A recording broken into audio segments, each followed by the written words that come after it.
Olá! O Ser Educacional é um dos maiores grupos privados de educação do Brasil. Criado em 2003, é líder nas regiões Norte e Nordeste em alunos matriculados e está presente em todos os estados e no Distrito Federal. JR Business de hoje tem o prazer de receber o Jânio Diniz, que é diretor-presidente do Grupo Ser Educacional. Seja muito bem-vindo, Jânio. Obrigada. Obrigado, Adriana. É um prazer estar aqui com vocês. A conversa vai ser boa. Você que está em casa já sabe, JR Business é o seu espaço para falar sobre negócios. Todas as terças-feiras tem um episódio novo que você pode acompanhar pelas plataformas digitais da Record TV, sempre depois das 7h30 da noite. Então, assista e compartilhe. Jânio, conta pra gente um pouquinho sobre a história do Grupo Ser Educacional. É um grupo, inclusive, formado por várias instituições de ensino, né? Isso.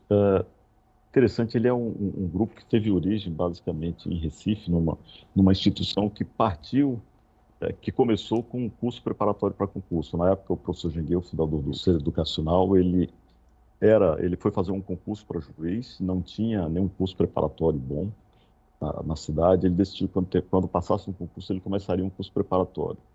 Ele era, nessa época, professor da Universidade Federal de Pernambuco.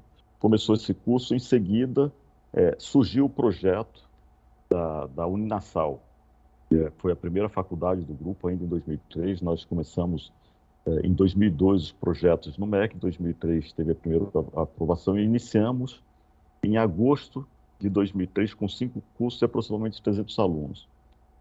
Nesse período, Adriana, a gente avaliou um pouco o mercado. O ensino superior ainda tinha uma oferta relativamente pequena, havia uma carência muito grande, principalmente em cursos na área de saúde, de engenharia. A oferta dos cursos naquela época era basicamente na área de ciências humanas, muito mais forte para direito e administração, pedagogia. Então a gente percebeu essa oportunidade, começou a expandir o portfólio de cursos ainda em Recife, em seguida começou a ir para outras cidades da região. Fomos para João Pessoa, depois fizemos algumas aquisições em Alagoas, Rio Grande do Norte, Bahia, e aí começou o processo de expansão. Hoje, o Grupo Ser Educacional está presente em todo o Brasil. Nós operamos com marcas locais. Temos a UNAMA, a Universidade da Amazônia, no norte do Brasil, é considerada a melhor universidade do norte do país. Na região Nordeste, operamos com a Uninasal, considerada a marca mais forte da região Nordeste. Em São Paulo, temos a UNG, a Universidade de Guarulhos, no Rio Univeritas, em Manaus, a Uninorte. E a ideia é essa porque no Brasil não há mobilidade educacional, como existe, por exemplo, nos Estados Unidos.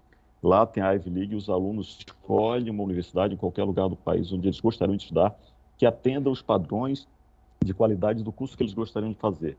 No Brasil, até pela dificuldade, eu diria pela dificuldade financeira e pela dificuldade de oferta naquele momento, os alunos estudam na cidade onde ele mora, ou no máximo ele vai do interior para a capital. Isso acontecia muito no Nordeste, não acontecia em outros estados. Hoje, a oferta é muito maior. A gente está presente no Brasil todo, como eu disse, nesses estados, tanto com o ensino presencial quanto com o ensino à distância. E aí estamos com aproximadamente 340 mil alunos hoje, de um projeto que nasceu em Recife com 300 alunos em 2003. E de que forma essa união de várias instituições contribui para que o grupo seja forte e também para a troca de experiências, qualidade de ensino? Isso é muito importante. Nós somos um grupo nacional, hoje operamos de forma nacional. Então, nesse processo de crescimento, nós fizemos muitas aquisições e houve uma troca muito grande em termos de modelos de projeto acadêmico. A gente opera com aquele projeto que atende à necessidade básica de desenvolvimento regional do aluno. Então, nós temos como vocação formar profissional para o mercado de trabalho. Essa é a missão do Grupo Ser Educacional. Então, a gente entende regionalmente qual é a necessidade local e ofertamos cursos locais. E uma coisa que é interessante, Adriana, é que nesse período, por exemplo, quando nós fizemos a aquisição da UNAMA, nós fizemos uma mudança em termos de modelo de padrão pedagógico, de projetos de cursos lá, adaptando a alguma coisa que a gente tinha visto em outros lugares. Isso sempre acontece, é uma troca muito grande. E importante principalmente para o aluno, hoje, que ele tem mobilidade, ele consegue estudar em qualquer uma das nossas unidades, ele tem aula com professores de diversas instituições, e ele consegue fazer isso. Por exemplo, nós temos um zoológico na cidade de Santarém, no Pará, e esse zoológico ele tem um projeto, faz um trabalho belíssimo de recomposição e restituição um trabalho principalmente focado no peixe-boi. Dado a quantidade de mineradoras que tem, do processo que é feito de desmatamento lá, a gente recupera o animal ferido e leva para o zoológico, passa um tempo lá e depois devolve para a natureza. Há alguns dias tinha um grupo de alunos do curso de veterinária do Rio de Janeiro fazendo um intercâmbio e uma troca de conhecimento no zoológico em Santarém. Isso acontece para todos os cursos, para todas as áreas, e essa troca é muito importante até para que os alunos tenham um relacionamento maior e uma conectividade maior com tudo que acontece no Brasil. Ele não fica só focado na necessidade que tem específica ou no projeto específico do seu curso. A mesma coisa acontece com professores. O aluno ele começa a ter acesso a profissionais do Brasil todo, e não só profissionais da cidade de Santarém ou de Vitória da Conquista, na Bahia, por exemplo. Muito interessante essa possibilidade de mobilidade, né? Você deu esse exemplo em relação ao zoológico. Cita algum outro exemplo de um aluno que estuda em uma universidade em São Paulo? Um exemplo disso, a gente tem na Universidade de Guarulhos um dos melhores doutorados e mestrados de odontologia do país. E é feito, por exemplo, a gente está começando um projeto agora para fazer um mestrado, um doutorado interinstitucional, no qual os alunos de Belém vão ter acesso ao mestrado que é feito pela Universidade de Guarulhos, em São Paulo. Então, os professores do mestrado e do doutorado da Universidade de Guarulhos, eles vão ministrar as aulas e oferecer esse curso na UNAMA, em Belém. E isso pode acontecer, assim como os alunos de Belém, eles podem ir conhecer o laboratório da Colgate, por exemplo, que tem dentro da Universidade de Guarulhos. Jânio, são quantos cursos oferecidos? São cursos de graduação, pós-graduação? Conta pra gente. Nós oferecemos cursos de graduação, de pós-graduação, lato sensu e stricto sensu. Para entender um pouquinho o modelo educacional brasileiro, a graduação ela tem 3 tipos de cursos diferentes: o tecnólogo, a licenciatura e o bacharelado. A diferença básica do tecnólogo para o bacharelado é que os tecnólogos são cursos de curta duração. Imagina um curso de administração que tem dentro de todo o seu escopo disciplinas de matemática financeira, disciplina da área de finanças, disciplina de RH. Os tecnólogos eles são mais focados no mercado de trabalho. Então, o tecnólogo, por exemplo, teria o curso tecnólogo de gestão financeira ou o tecnólogo de gestão de RH. É uma divisão dos bacharelados. E as licenciaturas são ofertadas basicamente para quem vai trabalhar com educação e ensino. E aí tem a licenciatura em português, a pedagogia, os cursos voltados para a educação. A diferença da pós-graduação lato sensu para o stricto sensu, basicamente, o stricto sensu ele é o mestrado e o doutorado, e o lato sensu é uma pós-graduação mais ampla, voltada também para a formação do profissional para o mercado de trabalho. Nós oferecemos cursos em todas as áreas, temos medicina, engenharia, da área de saúde, tem fisioterapia, odontologia, medicina veterinária, a mesma coisa, engenharia, todos os cursos e todas as áreas de conhecimento, elas são ofertadas em nossas unidades, adaptadas aí regionalmente, focadas na necessidade de desenvolvimento de cada região. A gente, por exemplo, não pode oferecer um curso de enfermagem em uma cidade onde não tem um hospital para formação prática dos alunos. Então, os cursos são oferecidos em todas as nossas unidades, mas algumas delas oferecem cursos específicos necessários para a região. Por exemplo, o curso de agronomia não é ofertado na cidade de Recife, mas é ofertado em uma cidade que tem vocação para a produção agropecuária. Jânio, no início da nossa conversa, na abertura do programa, eu falei, para quem está em casa, que o Ser Educacional lidera nas regiões Norte e Nordeste em número de alunos matriculados. O forte do grupo está nessas regiões. Por que esse destaque maior lá? Acho que basicamente pela nossa origem. Nós nascemos em Recife e fomos crescendo a partir de Recife para cidades que eram mais próximas. O Norte e Nordeste também, no momento em que começamos, e ainda hoje, era uma região muito mais carente de desenvolvimento de educação. Então, parecia natural naquele momento que esse processo de expansão a partir de Recife, ele acontecesse primeiro no Nordeste, depois expandindo para o Norte, e só então a gente foi para o Sul, Sudeste e Centro-Oeste. Jânio, como foi a pandemia para vocês? A parte de adaptação, as aulas online, conta pra gente. A pandemia foi um desafio para o qual, felizmente, a gente já estava preparado. Nós começamos um processo de transformação digital ainda em 2017. Nós contratamos uma grande consultoria para nos ajudar nesse processo. Olhando para o futuro, a gente viu que seria necessário algumas mudanças significativas no modelo que nós tínhamos, tanto no modelo acadêmico quanto no modelo de negócio, para atender a necessidade desse mundo em constante transformação, que muda o tempo todo, muda o perfil do profissional, muda o perfil do mercado, muda o perfil do trabalho. O padrão da instituição de ensino, basicamente, é um professor na frente da sala de aula, o ensino presencial, e os alunos do outro lado, ouvindo o professor. É um padrão focado e centrado no professor e não no ensino, diferente do que deve ser, que é centrado no aluno e no aprendizado. Essa mudança ela já vinha sendo pensada pelo Conselho Educacional. Quando aconteceu a pandemia, nós fomos uma das primeiras instituições de ensino superior do Brasil a parar. Nós paramos aí no início de março ainda. E em menos de 5 dias estávamos com todos os nossos alunos assistindo às aulas no modo remoto, que é isso que nós estamos fazendo aqui, seguindo a mesma rotina acadêmica. O que isso significa? Que eles estavam com o mesmo professor, com os mesmos colegas de sala de aula, assistindo aula no mesmo horário que ele tinha antes. A única diferença é que ele não ia para a sala de aula.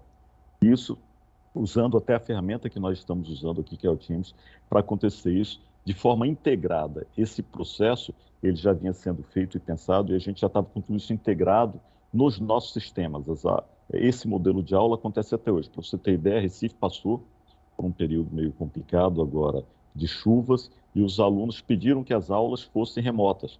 A gente simplesmente mudou a chave. O professor, ele hoje tem autonomia para isso. Houve uma mudança significativa na cultura das pessoas, e aí a gente fala um pouquinho do que mudou para aceitação do modelo de ensino à distância, o que é natural, a tecnologia permite, depois a gente fala um pouquinho sobre isso. O home office foi muito forte, nós colocamos nossos funcionários, quase todos em home office.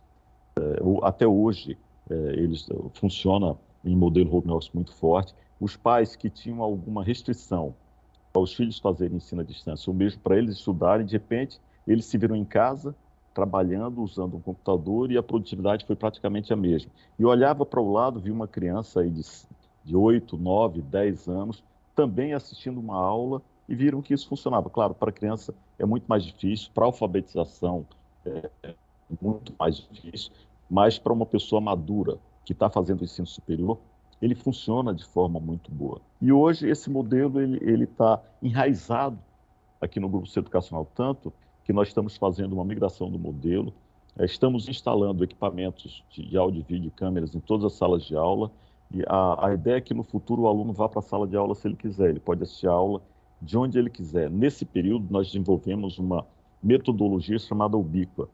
Essa metodologia acadêmica, ela trouxe uma série de inovações para o ensino, que antes era 100% presencial e hoje é híbrido. Nós não acreditamos no modelo mais 100% presencial no futuro, ninguém faz mais isso, em que o Ubíqua, ele diz basicamente que a educação ela tem que ser onipresente na vida dos alunos. Ela tem que estar disponível onde ele estiver, a qualquer momento, e com a ferramenta que ele precisar estudar. Ele pode estar usando um computador, um celular, ele pode estar assistindo aula em casa na TV dele, ele pode estar assistindo aula quando ele estiver no ônibus a caminho do trabalho, e as aulas elas são disponíveis a qualquer momento, no formato que ele quiser. Essa é uma grande transformação que está acontecendo hoje, de que, de fato, a educação ela tem que fazer parte da vida das pessoas, e o modelo ele passa a ser centrado no aprendizado do aluno e não mais no ensino com o professor. Você que está em casa, não saia daí. Hoje o JR Business está recebendo o Jânio Diniz, que é diretor-presidente do Grupo Ser Educacional. A gente volta daqui a pouquinho.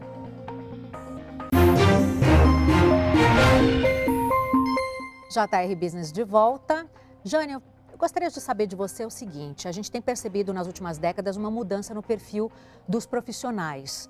Como as instituições de ensino estão adaptando seus modelos para atender esse novo jovem que entra no mercado de trabalho? Essa é uma pergunta bem interessante e a gente precisa entender um pouco como é que se pensou o modelo educacional, como é que ele foi pensado no passado, para que perfil de público, como é que ele existe hoje. Os jovens tomam a decisão de entrar numa universidade aí com 17 anos, em geral com 16, já sofrem uma pressão dos pais, com 17 eles fazem vestibular e com 18 começam a estudar para um curso que durava em média 4 anos e para um período de trabalho no passado, quando isso foi pensado no século passado, para 30 anos fazendo a mesma coisa, trabalhando na mesma profissão. Hoje, o mercado evoluiu, as profissões mudaram e elas mudam com muita frequência, a tecnologia está seguindo um caminho em que aparecem profissões novas o tempo todo, e as instituições de ensino superior elas não estavam preparadas, a legislação não estava preparada para isso. O grande dilema hoje é como é que nós vamos fazer para acompanhar e orientar os jovens em toda a sua carreira profissional. Uma pessoa com 17 anos de experiência de vida, incluindo aí a fase em que ele aprendeu a ler, a escrever, aprendeu a falar, ele teoricamente, com certeza, ele vai mudar a sua experiência durante os seus próximos 50 anos. O que tem acontecido hoje é que o perfil dos cursos das instituições estão mudando. Os cursos eles tendem a ficar mais curtos, muito mais voltados para a necessidade do mercado. O desenvolvimento da tecnologia permite, e a criação de conteúdo na internet, permite que os cursos eles possam ser customizados. A tendência do futuro é que as pessoas escolham o curso que se adeque à sua necessidade pessoal, à necessidade da empresa onde ele vai trabalhar. Imagina que alguém quer fazer um curso de jornalismo esportivo. No passado, ele não podia fazer um curso com mais disciplinas voltadas para a esportiva, porque precisaria ter um professor com 30 alunos na sala de aula. Hoje, como o conteúdo está disponível, ele pode escolher mais disciplinas voltadas para a área dele. E mais do que isso, ele pode, uma vez que ele vai mudar de profissão várias vezes na sua vida, eu estou no meu segundo emprego, eu conheço jovens aí de 23 anos que já passaram por 5 empregos diferentes e 2 profissões. Então, como é que a gente vai fazer para acompanhar isso? A ideia de que, e por isso se fala tanto na educação continuada, ou no lifelong learning, em que as pessoas vão estudar por toda a vida e não para toda a vida. Toda vez que um jovem que trabalha numa área de recursos humanos de uma empresa quiser ir para uma área financeira, ele volta para a universidade, não faz mais um curso de 4 anos, ele faz um curso de 1 ano e meio e está preparado para mudar de profissão, não só para mudar de emprego, que é o que se pensava no passado. Então, a grande mudança hoje é que a tecnologia, o conteúdo, conteúdo disponível, hoje ele permite que as pessoas tenham cursos mais curtos, voltados para atender necessidades específicas do profissional ou da empresa onde ele atua. Mas isso já é uma realidade ou é algo que está se pensando e planejando aí para os próximos anos? No ser educacional já é uma realidade, a gente já mudou o perfil de alguns cursos, reduziu o tempo de duração dentro do que a legislação educacional permite, mas ainda há algumas limitações. Por exemplo, uma das profissões mais bem remuneradas do mundo hoje é a de um tal de digital influencer. Ele é mais bem remunerado até do que os presidentes das maiores empresas do mundo. E não existe nenhum curso regulado, aprovado pelo Ministério da Educação de influenciador digital, por exemplo. Esse é um curso que não está no catálogo do Ministério da Educação e para se lançar um curso desse, se lança como um curso experimental que demanda uma aprovação específica do Ministério da Educação. Então, essas coisas é que precisam aumentar e ter uma velocidade maior para que as instituições de ensino elas acompanhem a evolução do mercado e não fiquem paradas no tempo. Jânio, explica para a gente o que é educar com foco no empreendedorismo e na trabalhabilidade. Uma diferença básica, de novo, vem com relação à mudança do perfil profissional e do perfil do mercado. No passado, se preparava um profissional para ele arrumar um emprego e ficar nesse emprego, e fazendo muito tempo a mesma coisa. O mercado mudou, é dinâmico, as relações sociais são muito mais complexas, procura-se pessoa com capacidade de analisar problemas complexos e resolver em uma velocidade muito maior, que tem uma inteligência emocional muito maior. A grande mudança é que hoje o mercado de trabalho ele procura um profissional e esteja preparado para fazer qualquer trabalho, para dentro de um emprego que ele tiver, ele possa criar novas atividades, criar novos trabalhos, desenvolver aquilo que ele está fazendo e não mais replicar o que ele fazia pura e simplesmente. Então o foco é na capacidade de trabalhar das pessoas e não só prepará-lo para arrumar um emprego. E aí muda um pouquinho mais. A ideia é que as pessoas tenham capacidade de desenvolver novos projetos, novos produtos e novas organizações. E quando se fala no empreendedorismo, na preparação do profissional para o empreendedorismo, tem que se separar um pouco o intraempreendedorismo com o empreendedorismo. Imagina que as pessoas têm capacidade de criar um novo negócio, montar uma nova empresa. Não é só desse empreendedorismo que fala, é a capacidade de que dentro da empresa onde ele esteja trabalhando, ele consiga de fato empreender e criar novas atividades. Então o foco é exatamente isso. Não se prepara um profissional para arrumar um emprego, se prepara um profissional para que ele possa trabalhar em qualquer emprego que ele arrumar. A grande mudança de foco é basicamente essa, no perfil de produtividade e capacidade de desenvolvimento das pessoas.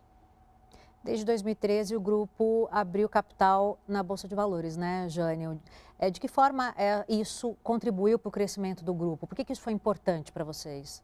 A grande vantagem de uma empresa mudar de capital fechado para capital aberto é ter acesso a um capital mais barato, basicamente isso. Então, o processo de abertura de capital do Grupo Ser Educacional se deu para isso, para atrair novos acionistas, para que nós tivéssemos mais capital para fomentar o crescimento e a expansão e o investimento no desenvolvimento de estruturas adequadas às necessidades dos nossos alunos, mais modernas, com laboratórios mais preparados para atender o perfil de um aluno muito mais exigente do que tinha no passado. Então, a mudança, de novo, básica, e a grande diferença é essa. A empresa de capital aberto, ela tem muito mais acesso a capital, ela pode buscar capital no mercado, vendendo uma participação da empresa de forma mais fácil, com maior liquidez, e com isso atrair investidores, buscar capital e investir na sua expansão e no desenvolvimento dos seus projetos orgânicos. Agora, Jânio, além de diretor-presidente do Grupo Ser Educacional, você também preside uma fundação que é voltada para o desenvolvimento da Amazônia, né? Conta para a gente um pouco sobre isso. Isso, a Fidesa. Isso aí fez parte, de novo, do processo de expansão. Quando nós adquirimos a UNAM, a Universidade da Amazônia, a Fidesa é uma fundação pertencente à Universidade da Amazônia. Então, a gente assumiu também a Fidesa e para tentar fazer, o objetivo da Fidesa é basicamente ser um veículo de pesquisa das universidades, das instituições de ensino local, para que elas possam trabalhar no fomento do desenvolvimento de projetos específicos voltados para a realidade da Amazônia. Agora, Jânio, antes da gente encerrar, gostaria de falar o que a gente pode esperar do futuro da educação aqui no país. Olha, eu acho que a educação ela tem mudado sistematicamente. Quando a gente fala no uso das tecnologias para melhorar o processo de educação, isso deve acontecer muito mais rápido. Esse processo de isolamento pela pandemia acelerou as mudanças que já tinham acontecido, ele basicamente antecipou o crescimento. Quando a gente fala do uso de tecnologia, Adriano, o que é importante ressaltar é que a tecnologia ela vem como um veículo para melhorar e para facilitar o processo de aprendizado. Quando a gente vai para uma sala de aula, o professor ele tem que ensinar pela média dos alunos. Significa que os alunos com uma velocidade menor de aprendizado são penalizados, não recebem a atenção devida. Os alunos com uma velocidade maior de aprendizado também são penalizados, porque o professor precisa puxar o nível pela média da turma. O que a gente pode esperar é um uso muito maior de tecnologia dentro da sala, e por isso o ensino híbrido ele deve crescer bastante. O uso de tecnologia ele vai permitir que os alunos tenham atenção individualizada no seu processo de aprendizado. Além disso, o ensino à distância, como ele existe hoje, ele deve sofrer algumas mudanças. O desenvolvimento de projetos de inteligência artificial, focado principalmente no modelo de aprendizado, deve crescer bastante. E a gente acredita que isso deve fazer com que haja uma massificação customizada da educação. Eu acho que o termo é exatamente esse. As pessoas elas vão poder estudar mais, focada na necessidade daquilo que elas precisam aprender e da região onde elas estão inseridas. Não mais um projeto que seja único, porque o padrão de aluno era único, porque precisava de uma sala de aula com 40, 50, 60 alunos para que ela fosse autossustentável. Hoje a tecnologia ela permite que isso mude. Então, eu acho que deve aumentar o desenvolvimento de produtos voltados para esse perfil de aluno que busca um aprendizado focado naquilo que ele precisa, na empresa onde ele trabalha, no desenvolvimento dos projetos que ele está fazendo, e isso deve crescer sistematicamente a partir de agora. E, além disso, de novo, alguns projetos que a gente tem aqui, Adriana, se a gente vai falar um pouquinho, um deles é uma rede social profissional focada no acompanhamento da evolução profissional do aluno. Diferente do que tem no mercado, ela parte de um assessment que avalia as capacidades, as competências comportamentais da pessoa, avalia a sua experiência, a sua formação, suas habilidades, compara com o que o mercado tem de necessidade de profissional e diz quais são os gaps de formação desse profissional. Então, diz exatamente o que ele precisa estudar e quais são as profissões mais demandadas em determinadas regiões e, mais ainda, quais são as habilidades específicas daquela profissão que cada empresa demanda. E isso ajuda ainda mais no processo de orientação da preparação e desenvolvimento profissional dos alunos. Jânio, eu quero agradecer muito a tua presença aqui com a gente no JR Business. Foi um prazer e também muito interessante saber mais sobre o Ser Educacional. Obrigada, volte sempre. Nós que agradecemos, foi um grande prazer estar aqui com você e poder explicar um pouquinho o que é o Grupo Ser Educacional, falar sobre educação e sobre o desenvolvimento do país. É sempre um prazer para a gente. Para você que está em casa, vou lembrar que todas as terças-feiras tem um novo episódio do JR Business que você pode acompanhar pelas plataformas digitais da Record TV, sempre depois das 7h30 da noite. Então assista, compartilhe. Muito obrigada pela tua companhia e até a próxima.